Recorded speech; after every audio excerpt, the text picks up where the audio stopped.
எல்லாரும் எப்படி இருக்கீங்க? வணக்கம். சாரி, எல்லாரும் எப்படி இருக்கீங்க?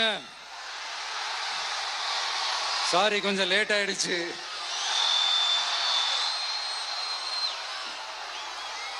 திருச்சியில காலையில பேசினப்போ அங்க ஒரு மைக் ப்ராப்ளம் இருந்தது. அதனால அங்க பேசினதுல ஒரு சில விஷயங்களை இங்க நான் திரும்ப ரிப்பீட் பண்றேன்.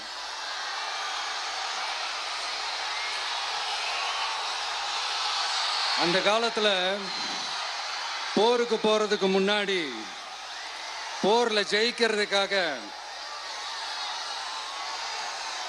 குலதெய்வம் கோயிலுக்கு போய் சாமியை கும்பிட்டு தான் போருக்கு போவாங்களாம்.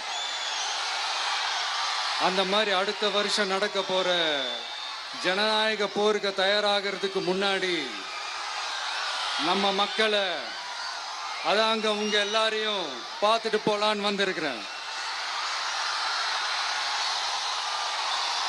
இங்க என்ன பார்க்க வந்திருக்கிற என்னுடைய அம்மாக்கள், அக்கா தங்கைகள், அண்ணன் தம்பிகள், நண்பர்கள், நண்பிகள், உங்க எல்லாரையும் பார்க்கும்போது மனசுக்குள்ள ஒன்னே ஒண்ணுதான் தோணுது.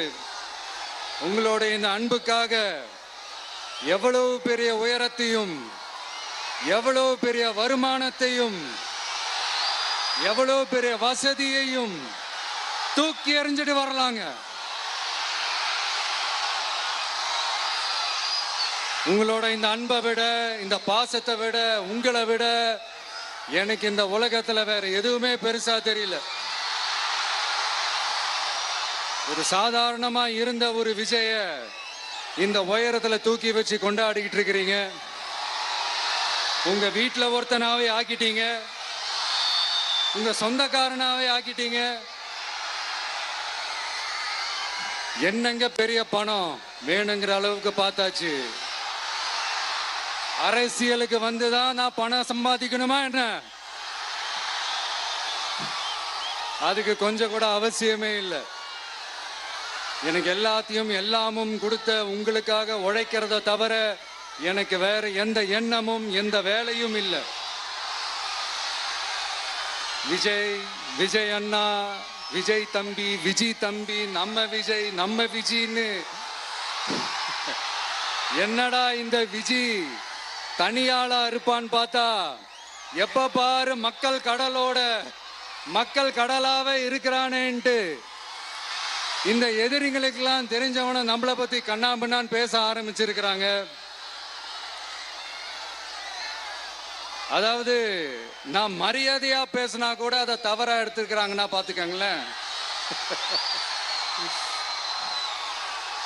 அதனால யார் என்ன சொன்னாலும் அறிஞர் அண்ணா அவர்கள் சொன்ன அந்த பஞ்சு தான், வாழ்க வசவாளர்கள் அப்படின்னு சொல்லிட்டு போயிட்டே இருக்க வேண்டியதுதான். நான் மதுரை மாநாட்டில் உங்க எல்லாரையும் நேர்ல சந்திக்க வரேன்னு சொல்லியிருந்தேன்.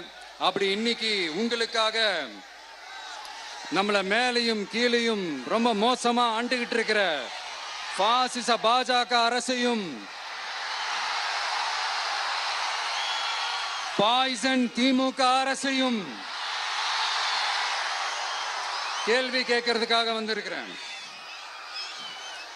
இந்த பாஜக அரசு நம்மள கொஞ்ச நெஞ்ச கொடுமையாங்க செய்து பீகார்ல 65 லட்சம் வாக்காளர்கள் ஓட்டர் லிஸ்ட்லயே காணோமா.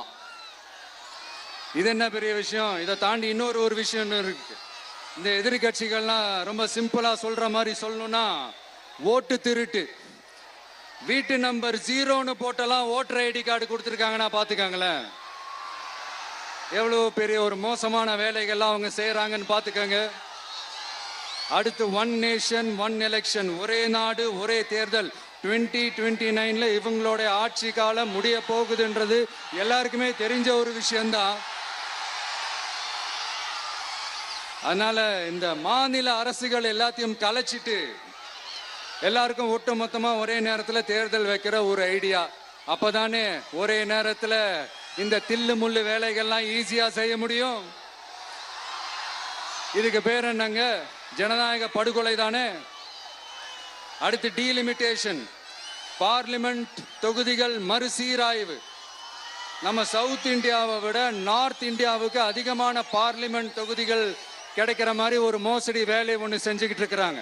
இதைத்தான் டிவிக்கே முதலையே எதிர்த்தோம், இப்பவும் எதிர்க்கிறோம், இனிமேலும் எதிர்ப்போம். அதனால் இந்த SIR, one nation one election, delimitation இதெல்லாம் எதிர்கட்சிகளை அழிக்கிறதுக்காக ரொம்ப ரொம்ப முக்கியமா நம்ம சவுத் இந்தியாவோட அந்த பவரை குறைக்கிறதுக்காக செய்யப்படுற ஒரு மோசடி வேலைகள். இது ஒட்டுமொத்த இந்தியாவுக்கும் பாஜக அரசு செய்யற ஒரு துரோகம். சரி, பாஜக அரசு தான் நமக்கு துரோகம் செய்யறாங்கன்னு பார்த்தா இங்க திமுக அரசு நம்மள நம்ப வச்சு ஏமாத்திக்கிட்டு இருக்கிறாங்க.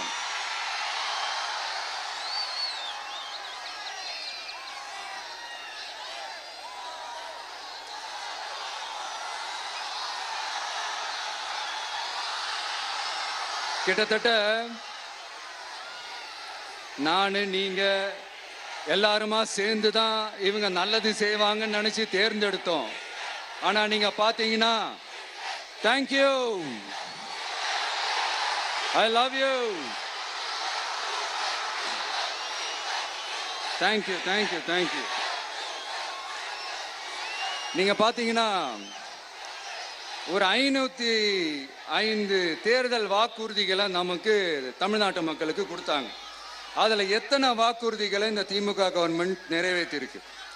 முக்காவாசி வாக்குறுதிகளை கூட நிறைவேற்றாம எல்லாத்தையும் நிறைவேற்றிட்டோம் இப்படி கொஞ்சம் கூட மனசாட்சியே இல்லாம இப்படி கதை விடுறீங்களே மைடியர்.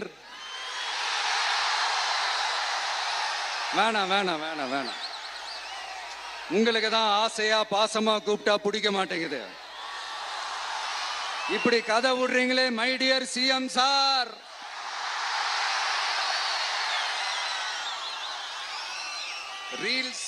ரீல்ஸ் வேற, ரியாலிட்டி வேற நீங்களே சொல்லிட்டு இப்ப நீங்க விடுறது அம்பட்டும் ரீல்ஸ் தான்.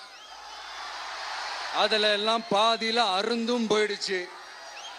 அப்படி அருந்து போன ரீல்ஸ் எல்லாம் கொஞ்சம் என்னன்னு பாப்போமா? கேஸ் சிலிண்டருக்கு மானியமா 100 ரூபாய் தரேன்னு சொன்னீங்களே, தந்தீங்களா? 1000 ரூபாய் ஒருத்தர் விடாம எல்லா பெண்களுக்கும் தருவேன்னு சொன்னீங்களே, தந்தீங்களா? டீசல் விலையில மீதி இருக்கிற 3 ரூபாய் குறைப்பேன்னு சொன்னீங்களே, குறைச்சிங்களா? நீட்டு தேர்வை ரத்து செய்வோம்னு சொன்னீங்களே, ரத்து செஞ்சீங்களா? கல்வி கடனை ரத்து செய்வோம்னு சொன்னீங்களே, ரத்து செஞ்சீங்களா? வருஷத்துக்கு 10 லட்சம் பட்டதாரிகளுக்கு வேலை தருவேன்னு சொன்ன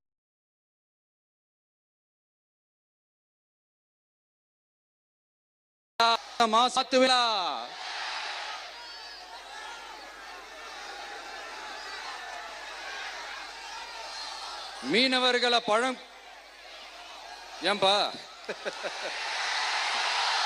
மீனவர்களை பழங்குடியின பட்டியல சேர்ப்போம்னு சொன்னீங்களே, சேர்த்தீங்களா? மீனவர்களுக்கு 2 லட்சம் வீடுகள் கட்டித்தரப்படும் சொன்னீங்களே, கட்டி தந்தீங்களா? அனைத்து மீனவ கிராமங்களிலும் மீன் உலர்த்தும் தளம் அமைக்கப்படும் சொன்னீங்களே, அமைச்சு கொடுத்தீங்களா? நெசவாளர்களுக்கு கூட்டுறவு சங்கத்துல கொடுக்கிற கடனுக்கு வட்டி 12% 8% குறைக்கப்படும் சொன்னீங்களே, குறைச்சிங்களா? ஆட்டோ ஓட்டுறவங்களுக்கு சொந்த ஆட்டோ வாங்க 10,000 மானியம் வழங்குவோம்னு சொன்னீங்களே, வழங்குனீங்களா? அரசு ஊழியர்கள் ஆசிரியர்களுக்கு ஓல்டு பென்ஷன் ஸ்கீம் கொண்டு வருவேன்னு சொன்னீங்களே, கொண்டு வந்தீங்களா? பகுதி நேர ஆசிரியர்களுக்கு பணி நிரந்தரம்னு சொன்னீங்களே, செஞ்சீங்களா? சத்துணவு மற்றும் அங்கன்வாடி பணியாளர்களுக்கு அரசு பணி உறுதின்னு சொன்னீங்களே, செஞ்சீங்களா? முதியோர் உதவித்தொகை 1500 ரூபாய் தருவேன்னு சொன்னீங்களே, தந்தீங்களா? தமிழகத்தில் இருக்கும் வேலை வாய்ப்புகள்ல 75% தமிழர்களுக்கு என்ன சொன்னீங்களே, தந்தீங்களா?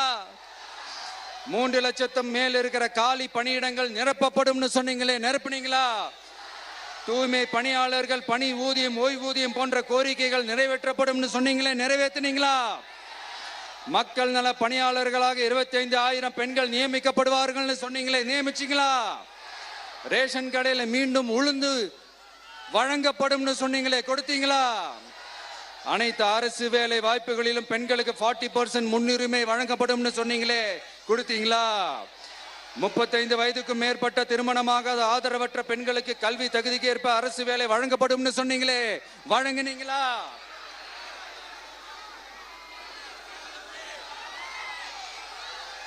வகுப்பு வாரியத்தின் கோரிக்கைகள் பரிசீலிக்கப்பட்டு மேற்கொள்ளப்படும் சொன்னீங்களே, செஞ்சீங்களா? அரசு வீட்டு வசதி மற்றும் குடிசை மாற்று வாரிய வீடுகளில் மாற்றுத்திறனாளிக்கு ஒதுக்கீடு செய்யப்படும் சொன்னீங்களே, செஞ்சீங்களா? இலங்கை தமிழர்களை காப்பாற்ற ஒரே தீர்வு பொது வாக்கெடுப்பு தான், அதை நடத்த வலியுறுத்துவோம்னு சொன்னீங்களே, செஞ்சீங்களா? இப்படியே நம்ம கேள்வி கேட்டுக்கிட்டே இருக்க வேண்டியதுதான். இவங்க கிட்ட இருந்து எந்த பதிலும் வரப்போறது இல்ல. ஏன்னா இருந்தாதானே. அதனால நான் உங்களை கேட்கிறேன், செய்வோம் செய்வோம் செய்வோம் செய்வோம்னு சொன்னாங்களே, செஞ்சாங்களா? சத்தமா சத்தமா? மை டியர், வேணாம் வேணாம் வேணாம். அப்படி கூப்பிட்டா, ஆசையா பாசமா கூப்பிட்டா அவங்களுக்கு பிடிக்க மாட்டேங்குது. அதனால கேக்குதா மை டியர் சிஎம் சார்? அவங்க பண்றது துரோகம்னா நீங்க பண்றது நம்பிக்கை மோசடி. இது ரெண்டுமே ஒண்ணுதான், ரெண்டுமே ஏமாத்து வேலைதான், இது ரெண்டுமே ஜனநாயக குற்றம் தான். இப்படி ஏமாத்துறதுல இவங்க ரெண்டு பேருமே ஒரே வகைரா தான்.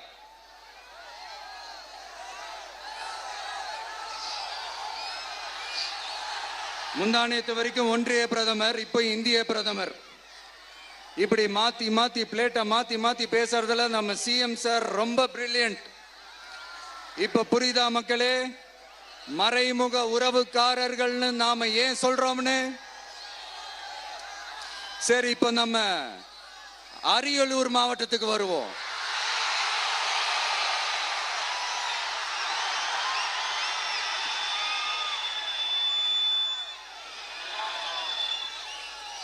தமிழகத்தோட வறட்சியான மாவட்டங்கள முதல் வரிசையில காலங்காலமா இருக்கிற மாவட்டம் தான் நம்ம அரியலூர் மாவட்டம்.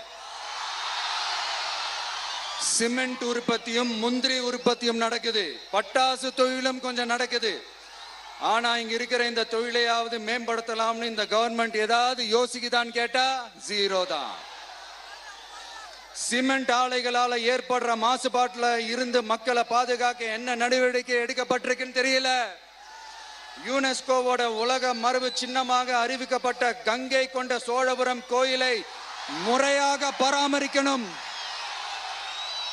ஜெயங்கொண்டத்தில் ராஜேந்திர சோழனுக்கு மணிமண்டபம் அமைக்கலையே ஏன்?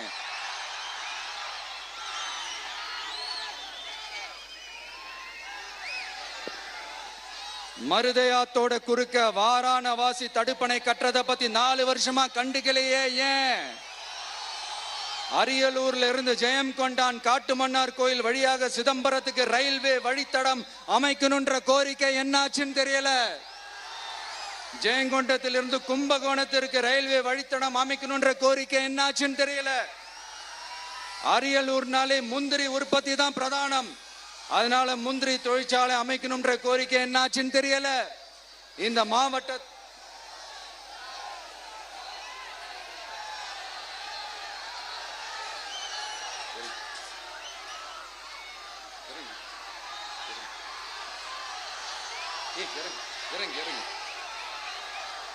தம்பி இறங்கு, தம்பி இறங்கு, ப்ளீஸ் ப்ளீஸ் ப்ளீஸ் இறங்கு.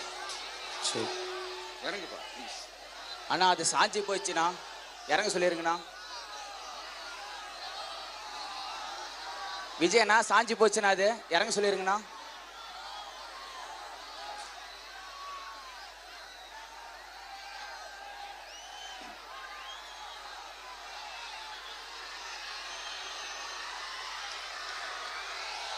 ஹலோ பிரதர் சார், அவரை இறங்க சொல்லுங்க ப்ளீஸ்.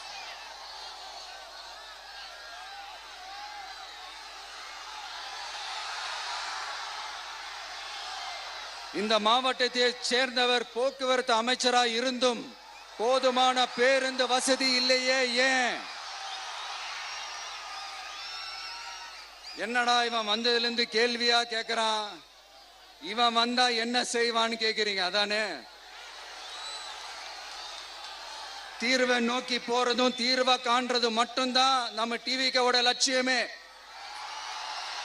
நம்மளோட தேர்தல் அறிக்கையில இதுக்கான விளக்கத்தை ரொம்ப தெளிவா சொல்லுவோம். ஆனா அதுக்கு முன்னாடி அதை செய்வோம் இதை செய்வோம் இந்த பொய்யான வாக்குறுதிகள்லாம் எப்பவுமே கொடுக்க மாட்டோம். எது நடைக்கு சாத்தியமோ எது உண்மையோ அதை மட்டும்தான் கொடுப்போம். ஆனா அட் த சேம் டைம் மருத்துவம், குடிநீர், ரேஷன், கல்வி, அடிப்படை சாலை வசதி, மின்சாரம், இந்த மாதிரி அடிப்படை விஷயங்கள்ல நோ காம்ப்ரமைஸ். பெண்கள் பாதுகாப்புல, சட்டம் ஒழுங்கு பாதுகாக்கிறதுல நோ காம்ப்ரமைஸ். சிம்பிளா நம்மளுடைய விஷன் என்னன்னு சொல்லணும்னா, ஏழ்மை வறுமை இல்லாத தமிழகம், குடும்ப ஆதிக்கம் இல்லாத தமிழகம், ஊழல் இல்லாத தமிழகம், உண்மையான மக்களாட்சி, மனசாட்சி உள்ள மக்களாட்சி. கான்பிடண்டா இருங்க, நல்லதே நடக்கும், வெற்றி நிச்சயம். மீண்டும் சந்திக்கும் வரை நன்றி, வணக்கம்.